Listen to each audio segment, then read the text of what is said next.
सुप्रभात बच्चों, कैसे हैं आप सब।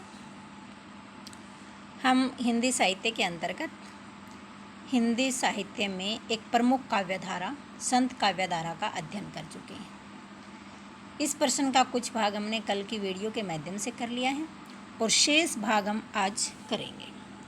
बच्चों, हम कल कर रहे थे कि संत काव्यधारा जो हिंदी साहित्य की निर्गुण भक्ति काव्यधारा की एक उपशाखा है, जिसके प्रवर्तक कबीरदास जी को माना जाता है, और इन कवियों ने जो निर्गुण साहित्य की विशेषताएं बताई है उनका अध्ययन हम कर रहे थे। तो हम कल 3 पॉइंट कर चुके थे और आज हम कर रहे हैं रूढ़ियों आडंबरों का विरोध। यानी संत कवियों ने जो रूढ़ियाँ हैं, आडंबर है, दिखावा है, बाह्य प्रपंच है आदि का विरोध किया। संत कवियों ने जहाँ एक और वर्ण व्यवस्था के विरुद्ध आवाज़ उठाई, वहीं पर दूसरी ओर रूढ़ियों तथा बाह्य आडंबरों का विरोध किया। कबीर ने घोषणा की कि निर्गुण ईश्वर भक्ति सबके लिए सुलभ है। यानी जो निर्गुण ब्रह्मा की भक्ति है वो सबके लिए सुलभ है और आसानी से वो की जा सकती है। यानी वो कहते हैं कि जो निर्गुण ब्रह्मा है उसको सब भक्ति कर सकते हैं। सभी संतों ने बाह्य आडंबरों एवं रूढ़ियों का विरोध करते हुए मूर्ति पूजा, व्रत, रोजा, नमाज, हज यात्रा, तीर्थ स्थान, धर्म के नाम पर की जाने वाली हिंसा आदि का डटकर विरोध किया। संत कबीरदास जी कहते हैं, कंकड़ पत्थर पूजी की मस्जिद ले बनाए, कंकड़ पत्थर जोड़ी के मस्जिद ले बनाए, ताजड़ी मुल्ला बांग दे बहरा हुआ खुदाए। कंकर और पत्थर जोड़ करके मस्जिद का निर्माण कर लिया और उस पर चढ़कर नमाज पढ़ते हैं, जोर जोर से चिल्लाते हैं, क्या खुदा बहरा हो गया है। इसी प्रकार हिंदुओं की पूजा पद्धति का विरोध करते हुए उन्होंने कहा, पत्थर पूजे हरि मिले तो मैं पूजूं पहाड़। यदि पत्थर के पूजने से हरि की प्राप्ति होती है तो पहाड़ तो उससे बहुत बड़ा होता है, मैं उसकी पूजा कर लूँ। ताते वह चक्की भली, उस पत्थर से तो वह चक्की भी अच्छी है। पीस खाए संसार, जिस चक्की के पाटों से आटा पीसने के बाद सारे संसार की भूख शांत होती है। तो इस प्रकार हम देखते हैं कि ये कवि जो बाह्य आडंबरों का खंडन करते हैं, मूर्ति पूजा, तीर्थटन, व्रत, रोजा आदि में इनका कोई विश्वास नहीं था। हिंदू मुसलमान दोनों को इन्होंने अंधविश्वासों, रूढ़ियों, धर्म अंधता आदि के लिए फटकारा। धर्म में जो अंधविश्वास है इनका आदि के लिए इन्होंने फटकारा। वे धर्म के सामान्य तत्व, धर्म जिन सामान्य तत्वों को अपनाने के लिए कहता है, जैसे सत्य, अहिंसा, प्रेम, करुणा, संयम, सदाचार को मानव के लिए आवश्यक बताया। यानी बाह्य आडंबरों की अपेक्षा मनुष्य जो धर्म के नाम पर, मजहब के नाम पर जो सांप्रदायिक भावनाएं फैलाते हैं, उसकी बजाय मनुष्य को धर्म के जो सामान्य तत्व हैं, सत्य, अहिंसा, प्रेम, करुणा, संयम, सदाचार आदि का पालन करना चाहिए। इसका अगला पॉइंट है जाति प्रथा का विरोध। जाति प्रथा का विरोध। संत कवियों ने जाति प्रथा का विरोध किया। ऊंच नीच, छुआछात, वर्ण आश्रम व्यवस्था आदि को संत कवि अभिशाप मानते हैं और उन्होंने निर्भुकता पूर्वक बिना किसी डर के इसका खंडन किया। ब्राह्मण वर्ग इनके आक्रोश का शिकार बना, क्योंकि ब्राह्मण जो सबसे अधिक जात पात में विश्वास रखने वाले होते हैं, वो जो नीच जाति के लोग होते हैं उनके साथ भेदभाव करते हैं, उनको घर के अंदर नहीं आने दिया जाता, तो इस प्रकार उनका विरोध करते हैं। अधिकांश संत कवि स्वयं निम्न वर्ग से संबंधित थे, अतः ऊंच वर्ग की मुखर आलोचना संत काव्य में अस्वाभाविक नहीं थी। जो संत कवि थे वो क्या थे, निम्न वर्ग से संबंधित होने के कारण भी उन्होंने इसका विरोध किया।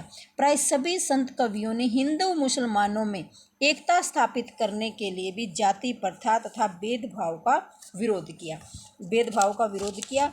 कबीरदास जी कहते हैं कि जाति पाति पूछे नहीं कोई, हरि का भजे सो हरि का हो।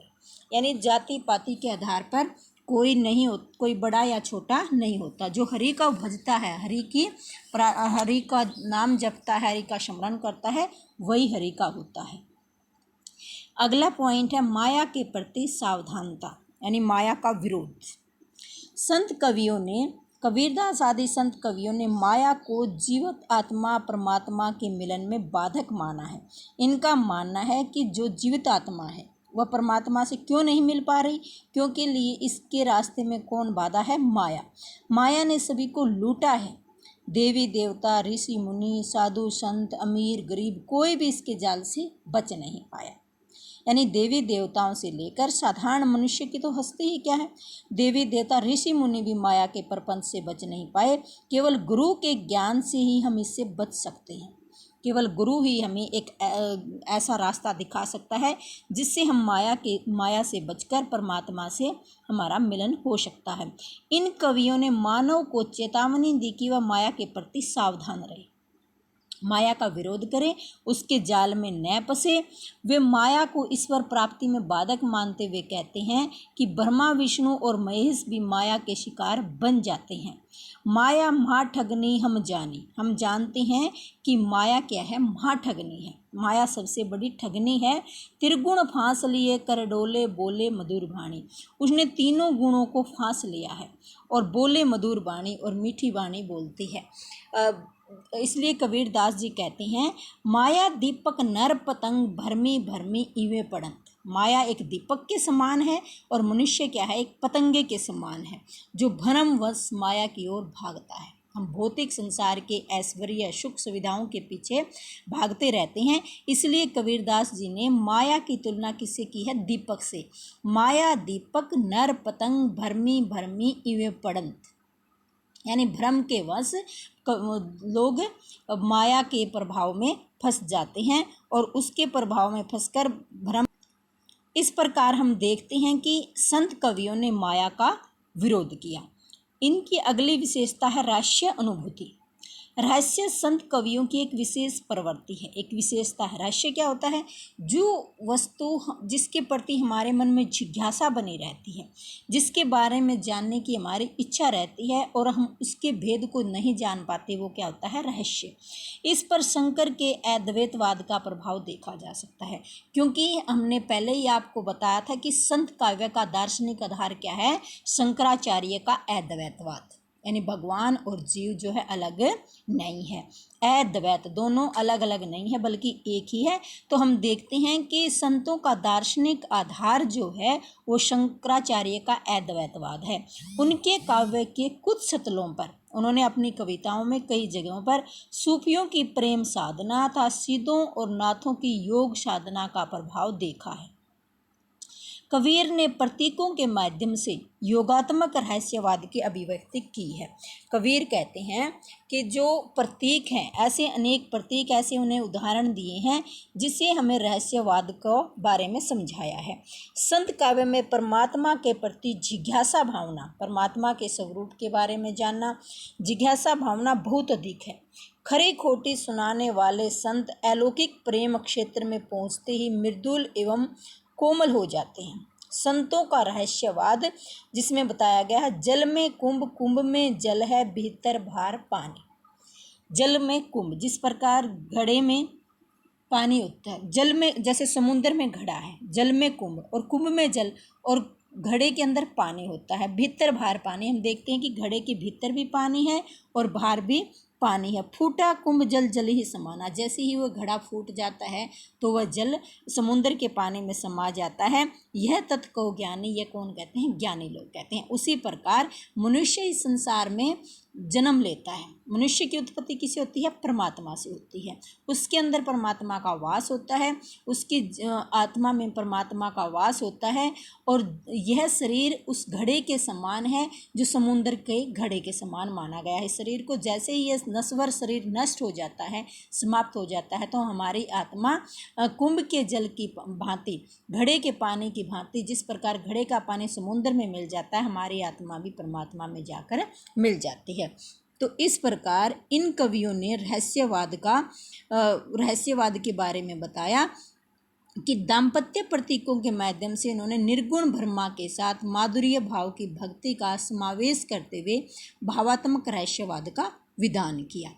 इन कवियों की अगली विशेषता है नारी के प्रति दृष्टिकोण। नारी के प्रति दृष्टिकोण। संत कवियों ने नारी को माया का प्रतीक माना है। संत कवियों का मानना है कि नारी क्या है, जिस प्रकार माया जो है वह प्रभु प्राप्ति में बाधक है, उसी प्रकार नारी भी प्रभु की प्राप्ति में बाधक है। इन्होंने जहाँ एक और व्यभिचारिणी नारी की निंदा की है, व्यभिचारिणी नारी की निंदा कही है, वहीं दूसरी ओर सती तथा पतिव्रता नारी की मुक्त कंठ से प्रशंसा की है। यानी इन्होंने दोनों नारियों के प्रति, सती नारियां, पतिव्रता नारियों की इन्होंने प्रशंसा की है। कबीर कहते हैं, पतिव्रता मैली भली काली कुचित कुरूप। पतिव्रता जो स्त्रियां होती हैं वो चाहे कितनी ही बदसूरत हैं लेकिन वो अच्छी हैं, काली हैं, कुरूप हैं, सुंदर नहीं है। पतिव्रता के रूप पर वारों कोटि स्वरूप। पतिव्रता नारी के ऊपर करोड़ों स्वरूप, करोड़ों रूपों को वारा जा सकता है। यानी नारी के प्रति इनका दृष्टिकोण जो है वो असंतुलित है। वे नारी को नरक का द्वार एवं माया का प्रतिरूप मानते हैं। संत नारी को नरक का द्वार एवं माया का प्रतिरूप मानते हैं। नारी निंदा करते हुए उसे विष की बेल तक कह देते हैं। नारी के प्रति उनका दृष्टिकोण भी नाथपंथियों का प्रभाव है। यानी नारी के प्रति उनका दृष्टिकोण किसके समान है? नाथपंथियों के समान। जिस प्रकार नाथों ने नारी की निंदा की, संतों ने नारी के बारे में बताया कि नारी और माया उपासना के मार्ग में रुकावट है, बाधा है, अतः इनसे दूर रहने में ही भलाई है। कबीर जी के अनुसार नारी की झाई परे अंधा होत भुजंग। नारी की छाई पड़ने पर, नारी की दृष्टि पड़ने पर अंधा होत भुजंग, सांप भी अंधा हो जाता है। कबीरा तिनकी कौन गति जो नित नारी के संग।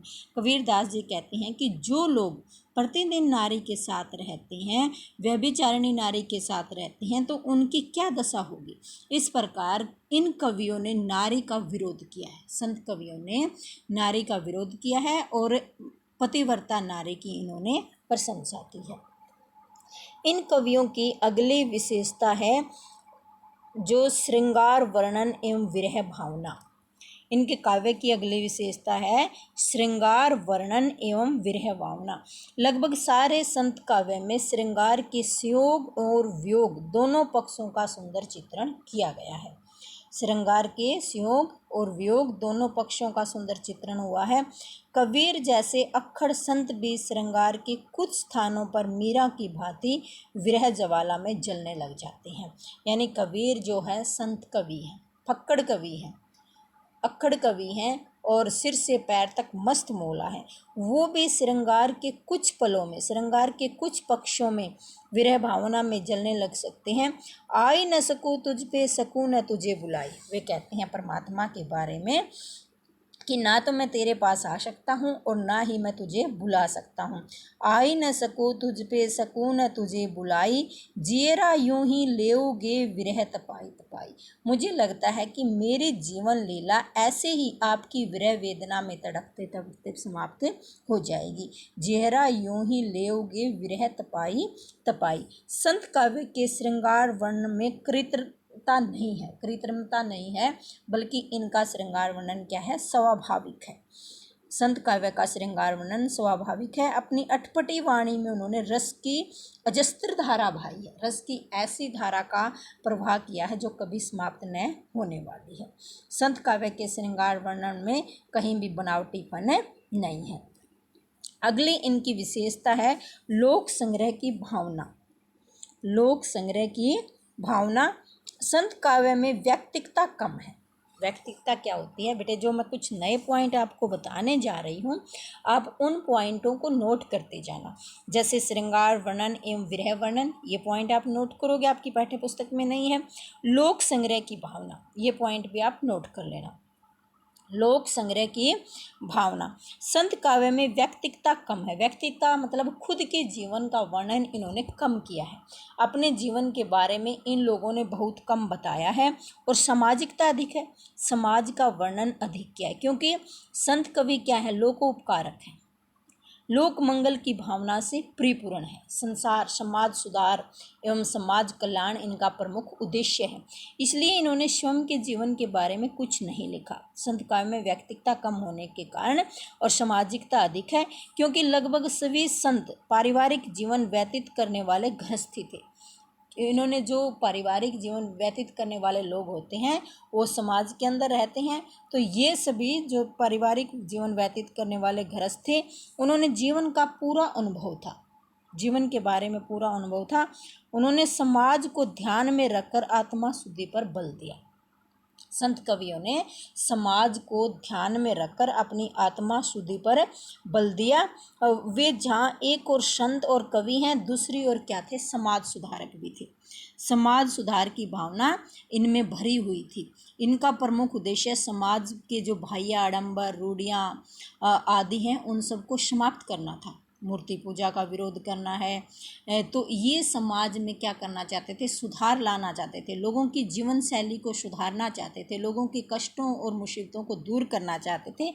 तो ये जहाँ एक और संत कवि हैं और दूसरी ओर समाज सुधारक भी है, इनका काव्य अपने समाज का प्रतिबिंब है। प्रतिबिंब क्या होता है, जैसा इन्होंने समाज में देखा, जैसा इन्होंने महसूस किया, जैसी हमारे समाज की परिस्थितियाँ थी, उसका यथार्थ चित्रण इन्होंने अपने काव्य के माध्यम से किया। क्योंकि कबीरदास ने जो कहते हैं, वो कबीरदास जी कहते हैं कि आँखिन देखी, उन्होंने आँखिन देखी सभी घटनाओं का वर्णन किया है। इनका जो साक्षी यानी साखी, इनका जो साक्षी का मतलब प्रत्यक्ष अनुभवों का इन्होंने चित्रण अपनी रचनाओं के माध्यम से किया है। तो एक इनकी विशेषता होगी लोक संग्रह की भावना। अगला पॉइंट बनाओगे प्रेम का महत्व। संत कवियों की एक प्रमुख विशेषता है प्रेम का महत्व। संतों के अनुसार भक्ति का मार्ग प्रेम का मार्ग है। भक्ति कौन कर सकता है, जो प्रेम करता है, क्योंकि बिना प्रेम के हम किसी से पाने की लालसा हमारे मन में नहीं होगी। यदि हम किसी से प्रेम नहीं करेंगे, किसी से जुड़ना नहीं चाहते, किसी को प्राप्त नहीं करना चाहते, तो हमारे मन में प्रेम की भावना उत्पन्न नहीं होगी। इस मार्ग पर चलना सरल नहीं है, क्योंकि प्रेम का मार्ग क्या बहुत कुटिल होता है। प्रेम का मार्ग तो तलवार की धार पर चलने के समान है। इस मार्ग पर चलना आसान नहीं है। यह तलवार की धार के समान तीक्ष्ण, तेज और कमल नाल के तंतु के समान सूक्ष्म है। सूक्ष्म यानी बहुत ही पतला है, जिस पर चलना बहुत मुश्किल कार्य है। प्रेम मार्ग पर अग्रसर होना सबके लिए संभव नहीं है। यानी संत कवियों का कहना है कि भक्ति मार्ग पर चलना, भक्ति को अपनाना सभी के लिए संभव नहीं है। प्रेम मार्ग पर अग्रसर होने के लिए मनुष्य के जीवन में जो प्रेम को अपना सकता है, प्रेम की तीक्ष्ण धारा पर चल सकता है, वही भक्ति को अपना सकता है। अहम एवं स्वार्थ भावना को त्याग कर ही इस रास्ते पर आगे बढ़ा जा सकता है। अहम की भावना, अहम यानी अहंकार, घमंड आदि भावनाओं को छोड़कर, और स्वार्थ का मतलब सिर्फ अपने भले के लिए कार्य करना, अपनी भलाई के लिए कार्य करना, दूसरे लोगों को परेशान करना। तो प्रेम एवं यानी जो प्रेम करते हैं, भक्ति मार्ग को कौन अपना सकते हैं, जो अहम एवं स्वार्थ को छोड़ देते हैं, वही भक्ति मार्ग को अपना सकते हैं। कबीरदास जी कहते हैं, यह तो घर है प्रेम का, खाला का घर नाई। प्रभु की भक्ति करना प्रेम का घर है। यह तो घर है प्रेम का, खाला का घर नाई। शीश उतारे भुई धरे तब पूंचे घर माई। जो अपना शीश उतार कर, शीश उतारने का मतलब यहाँ सिर काटना नहीं है, शीश उतारने का मतलब है अपने घमंड को छोड़ देना, अहंकार भाव को छोड़ देना, मैं भावना को छोड़ देना। शीश उतारे भुई धरे तब पहुँचे घर माई, तभी प्रभु की प्राप्ति हो सकती है। यानी प्रेम का महत्व, इन कवियों ने किसका महत्व किया, प्रेम का वर्णन किया है, प्रेम के महत्व का वर्णन किया है कि प्रेम के द्वारा हम प्रभु को प्राप्त कर सकते हैं। तो इससे अगला पॉइंट बनता है हमारा रस योजना। संत काव्य धारा के कवियों की भक्ति परक उक्तियों में मुख्यतः शांत रस का प्रभाव हुआ है। क्योंकि भक्ति कौन कर सकते हैं, जैसे हमने शुरू में ही पढ़ा था कि संत, हम किस काव्य धारा का अध्ययन कर रहे हैं, संत काव्य धारा का। तो हमने संत काव्य धारा का शब्द की उत्पत्ति करते हुए हमने एक शब्द पढ़ा था कि संत का अर्थ होता है शांत, जो धैर्यशील है, क्षमाशील है, महान है, दिव्य गुणों से, श्रेष्ठ गुणों से जो भरपूर है, ऐसे व्यक्ति को संत कहा जाता है। तो हम संत काव्य धारा की एक विशेषता पढ़ते हैं जिसमें संत काव्य की भक्तिप्रक उक्तियों में मुख्यतः शांत रस का प्रयोग हुआ है। रहस्यवादी कविता में श्रृंगार रस का भी प्रयोग है। जहाँ ईश्वर की भव्यता एवं विशालता का वर्णन है वहाँ अद्भुत रस की प्रतीति होती है। जहाँ ईश्वर को भव्य बताया गया है और उसकी विशालता यानी प्रकृति के जर्रे जर्रे में, प्रकृति के कण कण में ईश्वर व्याप्त है। हर जगह ईश्वर समाया हुआ है, वह सर्वव्यापी है। तो वहाँ अद्भुत रस की प्रतीति होती है। कुछ स्थलों पर विभत्स रस के उदाहरण भी देखे जा सकते हैं, यानी कुछ स्थान ऐसे हैं जहाँ पर विभत्स रसों को भी देखा जा सकता है। संत कवियों ने जो प्रेम का वर्णन किया है, रस योजना है, वो क्या है? संत कवियों की रस योजना जो है अति सूक्ष्म। इसका अगला पॉइंट बनता है भाषा, छंद एवं अलंकार। संत काव्य की भाषा अपरिष्कृत है।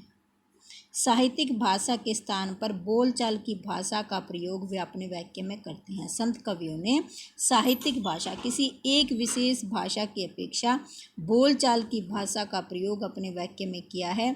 देशाटन का मतलब अनेक स्थानों पर घूमना। देश के अनेक स्थानों पर घूमने के कारण उनकी भाषा में अनेक बोलियों एवं भाषाओं का मिश्रण दिखाई पड़ता है। उनकी जो भाषा है उसमें अनेक बोलियों एवं भाषाओं का मिश्रण दिखाई पड़ता है।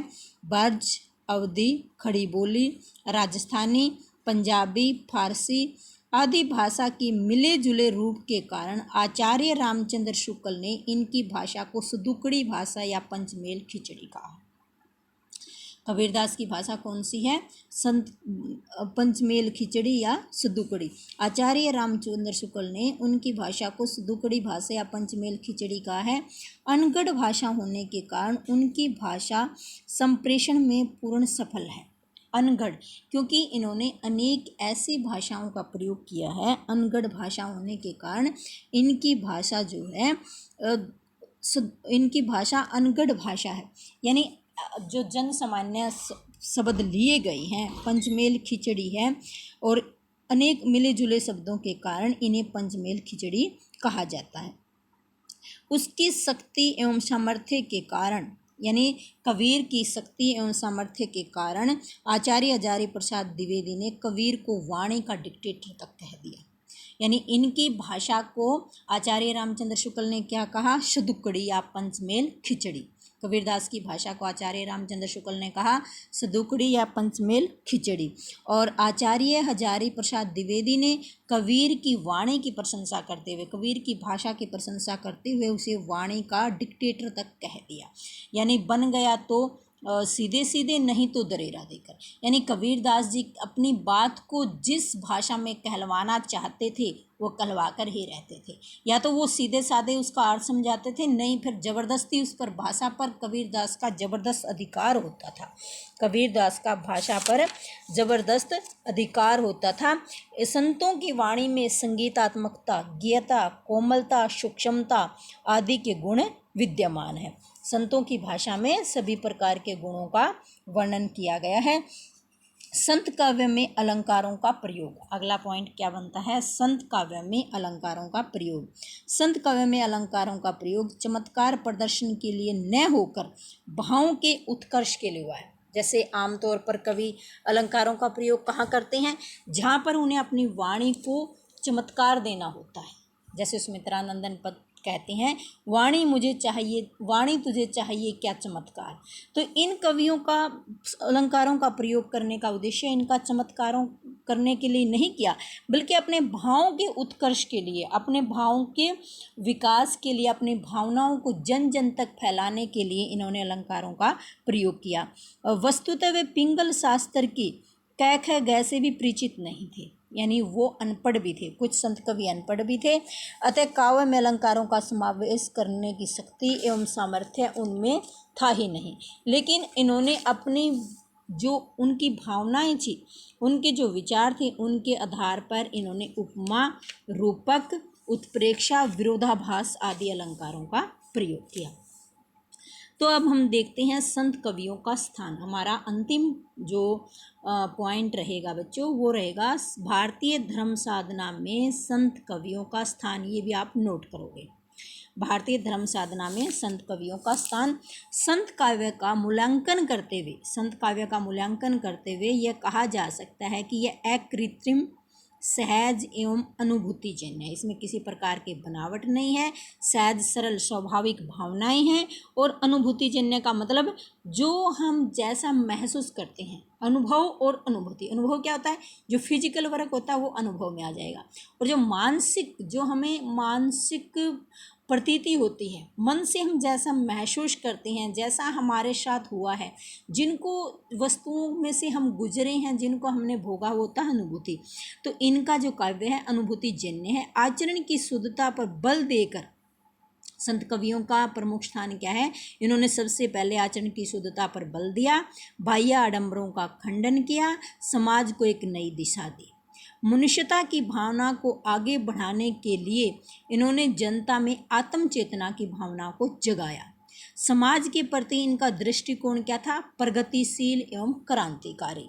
शास्त्र प्रमाण की तुलना में आत्मगौरव को महत्व देकर इन्होंने क्रांतिकारी सूत्रों का प्रयोग किया। मानवता को ऊंच आदर्श पर प्रतिष्ठापित करने के लिए इन्होंने क्रांतिकारी विचारों का प्रयोग किया। इन्होंने धर्मकांड, कर्मकांड, रूढ़ियों, बाह्य आडंबर आदि पर बल देते हैं। वर्ण अवस्था का इन्होंने विरोध किया। और इन्होंने संत कवियों ने नाथपंथियों, अद्वैतवादियों, वैष्णव धर्म, बौद्ध धर्म आदि को परिलक्षित किया, मतलब इनके बताए मार्ग पर चले। यही कारण है कि इनके काव्य में अनुभूति की सच्चाई एवं अभिव्यक्ति का खरापन है। यानी अनुभूति, जो इनकी अनुभूति है, जो इन्होंने जैसा महसूस किया उसका साक्षात वर्णन किया। और अभिव्यक्ति यानी कहने में जो है खरापन है, अपनी बात को इन्होंने अच्छे ढंग से व्यक्त किया है।